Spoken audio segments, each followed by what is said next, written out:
Gandang babae, puro buhok ang kilikili. Natin, alalay ako. Ay! So, ayan, eme-eme.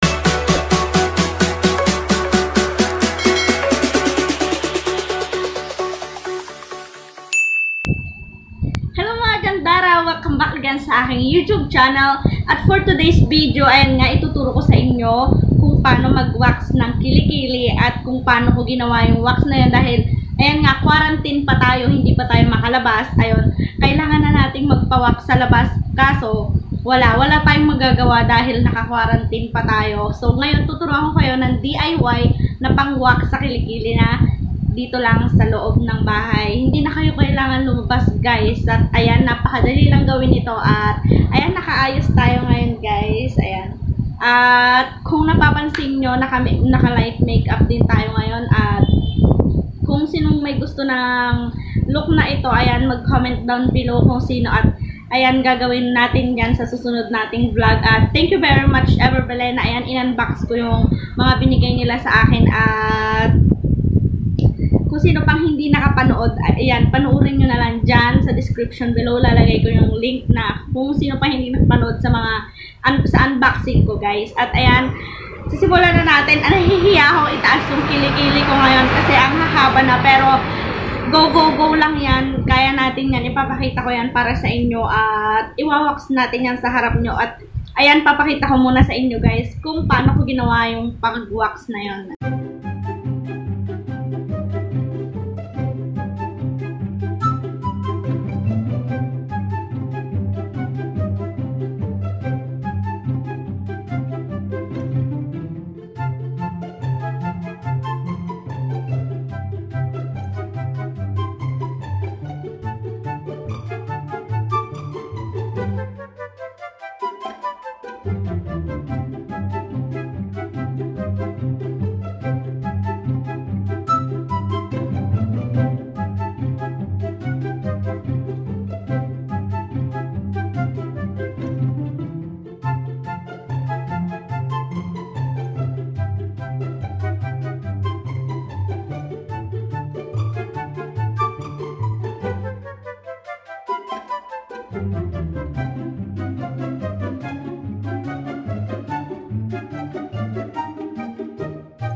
paano gawin at kung sino nakakapansin nito, eme-eme ko lang yan at hindi naman ako sa iba na hindi ko pa kaya magpakita ng mga katawan. At iyon, nilagay ko nga siya dito at mag-ready na lang kayo ng tela. Hulaan nyo kung ano to. Hulaan nyo kung ano to at ito lang yung nakita kong hindi na nagagamit. Ayan, dahil may kagagamitan tayong ganon ngayon. At nilagay ko na siya dito at itry na natin. Alalay ako. Ay! So, ayan. Eme-eme. Kukunin na natin itong ginawa natin na pang wax. Sugar wax. At ayan. Yung consistency niya guys, pinakita ko naman kung paano gawin. Kumuha kayo ng malamig na tubig. Ilagay nyo sa baso or basta kahit saan. Tapos ilagay nyo ganun. Pag nakukuha mo na siya sa tubig, yun, okay na yun. Ayan, bago natin siya simulan, igaganto muna natin siya ng 2 to 3 minutes para mag-set siya. 2 to 3 minutes para mag-set. So, ayan. Magwawax tayo ngayon ng kilikili, mga gandara. Ganyan natin siya para mag-set.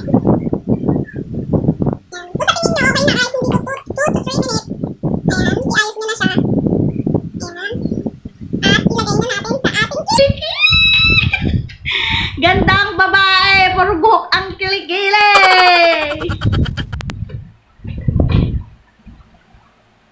So, ayan. Toing, toing, toing. Titingin muna ako sa salamin. Hindi ko kasi kayang, doon tumingin sa cellphone.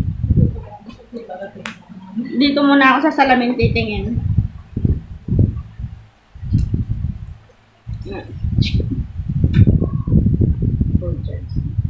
Ala, tumikit na agad.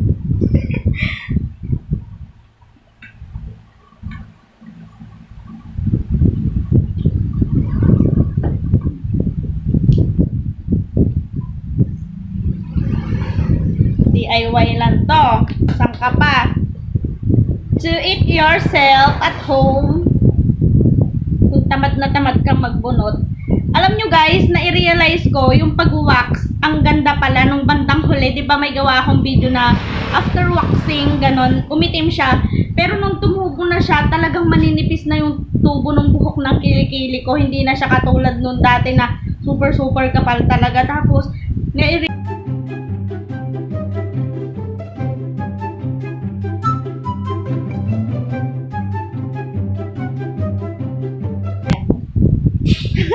alam niyo ba kung anong katela yan? Nakakangalay. So, ayan, iganyan nyo lang. Para may paghilaan tayo. Ayan o. O, diba? Sakto-sakto. Ninakaw ko to sa may sampayan ng kapitbahay namin. Alo, parang matatanggal yung balat ko.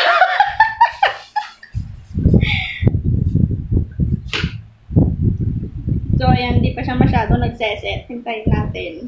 Siyempre, nag-rabbit ako. May.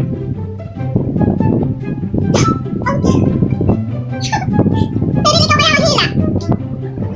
Nangalay na ako. So, ayan, nilala natin.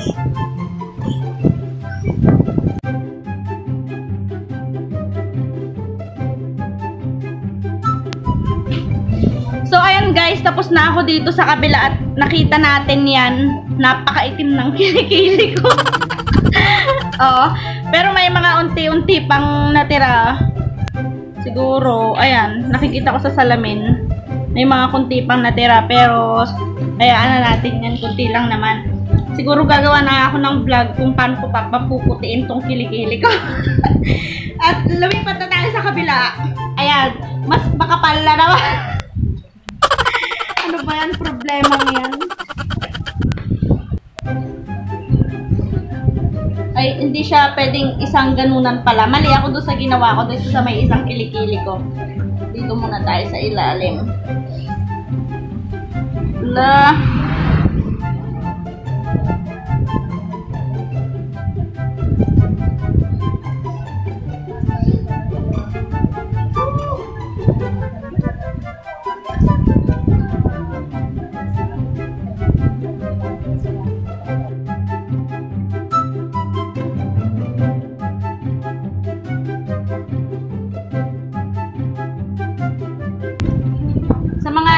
sanay magpa-wax, masakit talaga to.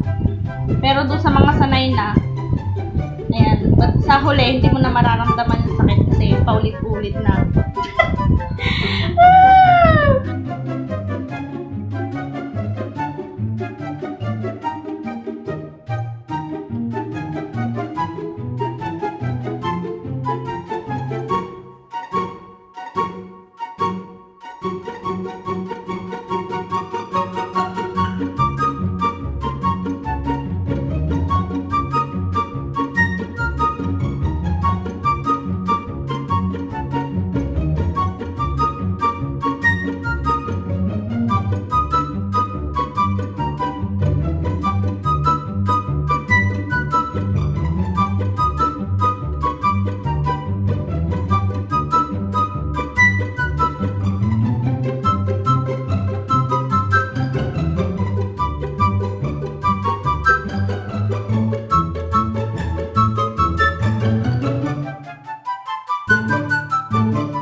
Kunti na lang.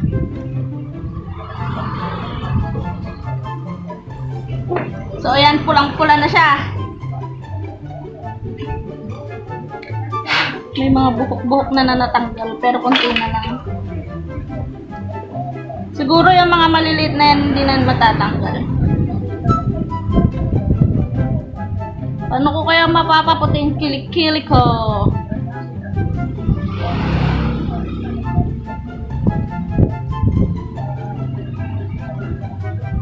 Siguro yan, okay na yan.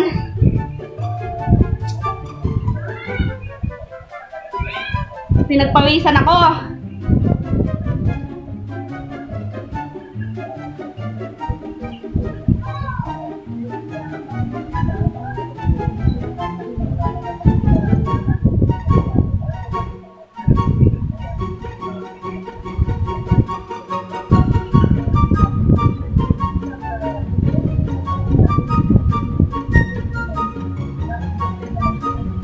So, ayun nga mga gandara, babalikan ko kayo. Hugasan ko lang yung kilikili ko at baka lang gamin ako.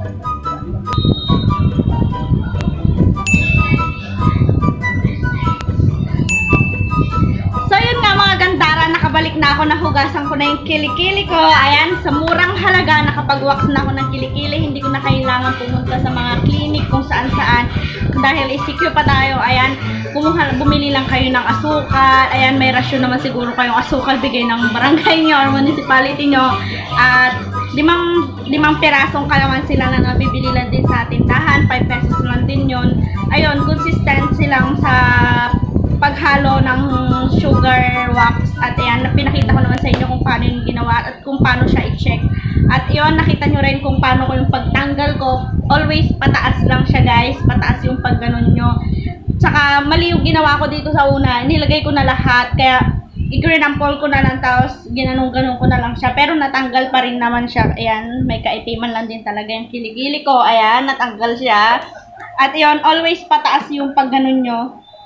At pagkatapos nyong siguraduhin nyo pagkatapos nyo mag-wax guys, wala na kayong any activity na gagawin pa sa labas kasi mapapasukan niya ng mga dumi. At ayan, dito lang muna tayo sa may bahay natin. Pagpasensyahan nyo na yung braso at talagang malaki yan. Ayun, medyo naitataas-taas ko na yung kilikili ko sa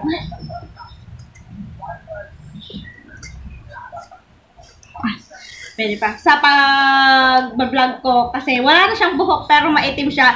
I-vlog ko na lang din kung paano ko siguro papaputiin yung kilikili ko. At ayun guys, kung nagustuhan nyo ang ating video for today, huwag nyo kakalimutan mag-like, mag-share, at comment. At mag-subscribe ka na guys. Ayan, mag-subscribe ka na at i-click ang notification bell para updated ka sa lahat ng mga beauty tips, makeup vlogs na i-upload ko. Ayan guys, hope you like it!